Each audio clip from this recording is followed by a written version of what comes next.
খুনি হাসিনার ফাঁসি চাই, ফাঁসি ফাঁসি ফাঁসি চাই। আমার বাম পাশে রয়েছে কলেজ পড়ুয়া শহীদ আহনাফের শূন্যতা নিয়ে। এখন আমরা বেঁচে আছি, আমাদের জীবন থাকা অবস্থায় আমরা এই ফ্যাসিস্ট হাসিনার আইনের আওতায় বিচার থেকে ছাড়বো ইনশাল্লাহ। অনেক গুরুত্বপূর্ণ কথা বলবে, আমি আমার আগোচলো কথা বলে আপনাদের সময়টাকে নষ্ট করতে চাই না।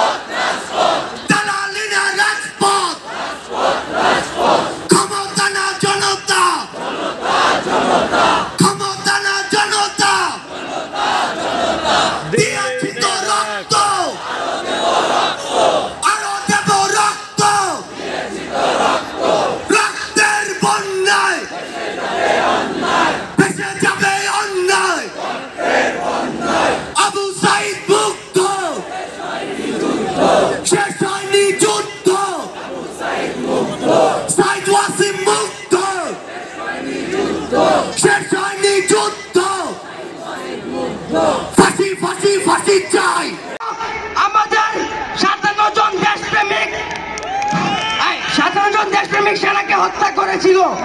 আপনাদের কি মনে আছে সেই 13 সালের শাপলা চত্বরের গণহত্যার ঘটনা?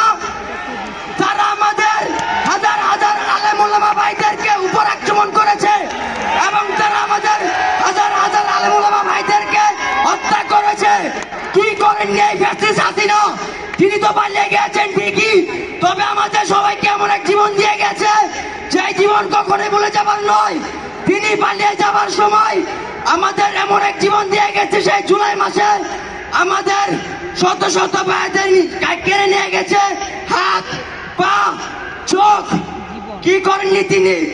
তারা কেড়ে নিয়েছে আমাদের প্রায় 2000 ভাইয়ের জীবন। তারা শহীদ করে দিয়েছে আমাদের প্রায় 2000 ভাইদেরকে।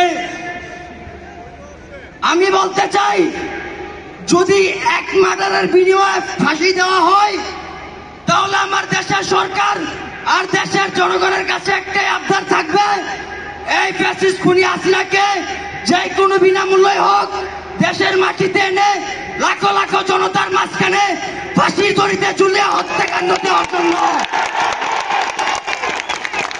কিছু সময় কিছু রাজনৈতিক দলের বক্তব্য শোনা যায়, তারা ফ্যাসিস্ট হাসিনাকে